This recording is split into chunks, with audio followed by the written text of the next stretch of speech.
Dan saat ini sudah ada ya arahan atau perintah. Rekomendasi Bawaslu RI terkait pembatalan pencalonan Edi Damansyah di Pilbub Kukar telah ditindaklanjuti KPU Republik Indonesia.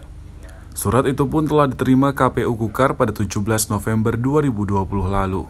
Dan saat ini KPU Kukar dan terlapor yaitu Edi Damansyah serta sejumlah instansi pemerintah Kabupaten Kutai Kartanegara dipanggil KPU RI untuk menindaklanjuti dan mengklarifikasi terkait dugaan pelanggaran pasal 71 tahun 2016 Undang-Undang Pemilu sesuai surat rekomendasi yang dikeluarkan oleh Bawaslu Republik Indonesia. Hal tersebut disampaikan Komisioner KPU Kaltim, Fahmi Idris, saat melakukan konferensi pers di kantor KPU Kaltim. Dirinya menjelaskan upaya klarifikasi tersebut merupakan perintah KPU RI dalam mengkaji dan memutuskan rekomendasi Bawaslu RI tentang pembatalan pencalonan Edi Damansyah di pemilihan Bupati Kutai Kartanegara. Pihaknya juga diberi waktu sampai tanggal 24 November 2020 untuk sesuai undang-undang. Ya, jadi kesimpulan dari surat KPU RI itu ada memerintahkan kepada KPU Kukar melakukan klarifikasi atau meneliti seperti poin A, mencermati kembali data atau dokumen sebagaimana rekomendasi Bawaslu sesuai dengan tingkatannya, yang B menggali, mencari dan menerima masukan dari berbagai pihak untuk kelengkapan dan kejelasan pemahaman.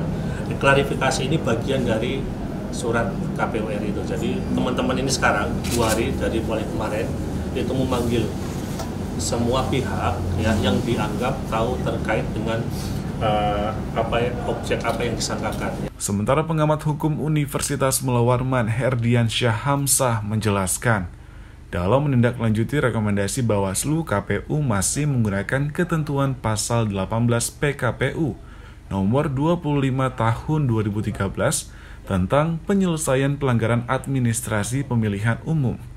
Ini sudah tidak relevan lagi karena menimbang masih mengacu pada undang-undang yang sudah dicabut dan dinyatakan tidak berlaku lagi.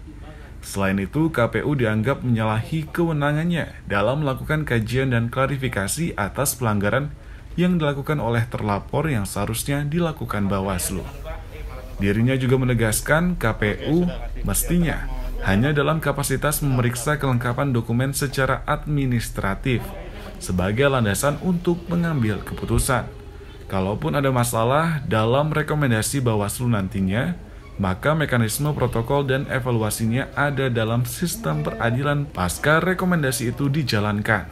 Setidaknya ada 2 hal yang janggal dalam rilis yang dikeluarkan oleh KPU hari ini terkait dengan tindak lanjut rekomendasi dari Bawaslu. Pertama, KPU masih menggunakan PKPU nomor 25 tahun 2013 yang padahal secara nyata adalah PKPU yang sebenarnya sudah tidak relevan lagi. Kenapa tidak relevan? Dalam konsideran menimbang saja di dalam PKPU tersebut itu masih menggunakan ketentuan atau aturan lama atau undang-undang yang sejatinya sudah dicabut oleh peraturan perundang-undangan yang baru. Yang kedua, PKPU ini juga adalah PKPU yang sebenarnya lebih spesifik ditujukan terhadap tata cara penanganan pelanggaran pemilihan umum, bukan dalam konteks pilkada. Nah, sejatinya penanganan pelanggaran administrasi dalam pilkada itu sudah diatur dalam ketentuan Perbawaslu nomor 8 tahun 2020. Karena memang kewenangan penanganan pelanggaran administrasi itu ada di tangan Bawaslu. Jadi sudah sungguh sangat tidak tepat kalau kemudian KPU masih menggunakan ketentuan di dalam PKPU nomor 25 tahun 2013. Jadi KPU sudah tidak perlu lagi melakukan proses penggalian termasuk permintaan klarifikasi terhadap semua pihak dalam kebutuhan untuk informasi penanganan pelanggaran. Ardi Wirya, Ade Saputra, Kompas TV, Samarinda, Kalimantan Timur.